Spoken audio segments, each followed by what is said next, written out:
We usually imagine empires as physical things, borders, armies, territory. But some of the most powerful empires were never built on land. They were built on paper, on contracts, on records, on systems designed to last longer than the people inside them. This is the story of an empire that ruled without a crown. The world's first corporate state.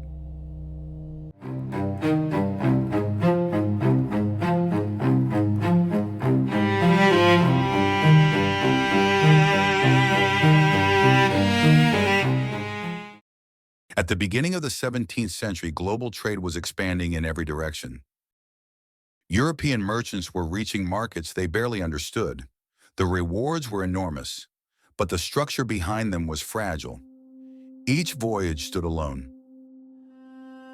A merchant financed a ship. That ship carried his capital, his reputation, his future. There was no diversification, no protection, no second attempt. If the ship arrived, the merchant advanced. If it didn't, everything ended. Risk wasn't shared, it wasn't managed, it wasn't measured, it was personal. And in that world, failure wasn't a setback, it was final. Venice was the first to understand what the real problem was. The issue wasn't distance, it wasn't danger, it wasn't ships, it was organization. Venice didn't try to eliminate risk. It learned how to contain it. Trade flowed through controlled ports, goods through warehouses, agreements through standardized contracts. Insurance absorbed shocks. Law reduced uncertainty. Trade stopped feeling like a gamble. It became a system. But merchants were still at the center. Individuals were protected, yet still essential. And the Dutch saw the limit in that design. They asked a quieter question. What if trade didn't depend on merchants at all?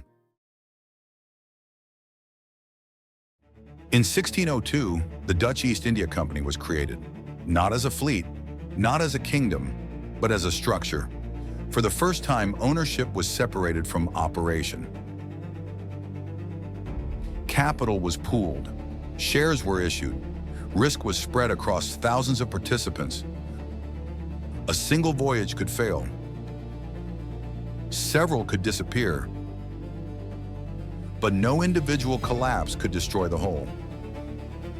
Losses were no longer fatal. They were absorbed. The ship still sank, the storm still came, but the system stayed standing. This wasn't innovation at sea, it was innovation in finance.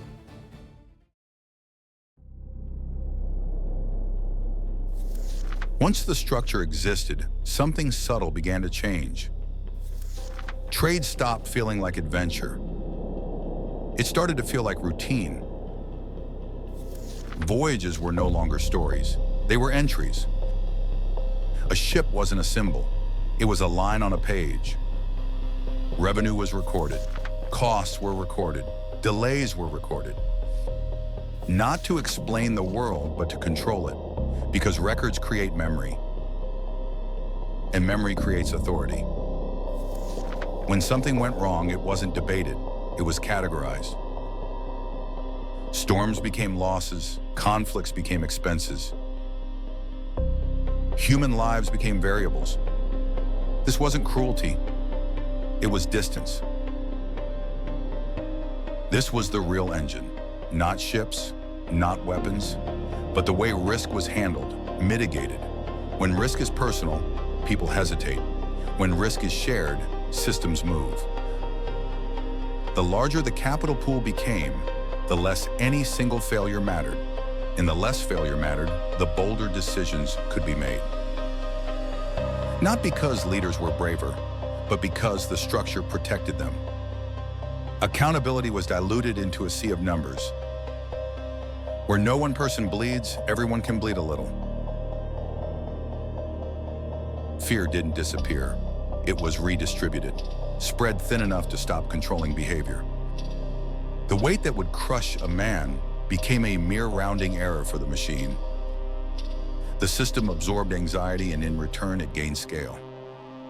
It traded the soul of the witness for the momentum of the monolith. Over time, the company crossed an invisible line. It no longer just traded. It governed, it negotiated treaties, maintained armies, enforced rules. But it did so without a throne. Violence appeared in the same place as wages, on the same pages, in the same columns. Soldiers became cost, weapons became assets. Even people were accounted for, as labor, as cargo, as loss. Justice was no longer a moral pursuit. It was a contract fulfillment. The courtroom was replaced by the counting house. The judge was replaced by the auditor. A rebellion was not a crime of passion. It was a breach of terms, a liability to be liquidated. Geography became a grid of extraction. Borders were drawn where the profit ended. This wasn't chaos, it was order, a quiet, administrative form of power. This wasn't a state using a company. It was a company performing the functions of a state. And the most terrifying part? The state did not die. It simply became a subsidiary, a department of the board. Loyalty was no longer to a land, but to the quarterly report. But systems like this carry weight. As the structure grew, it became slower. Decisions traveled farther. Responsibility became abstract. Corruption didn't arrive suddenly, it accumulated. The Dutch East India Company didn't collapse in a single moment. It wore down.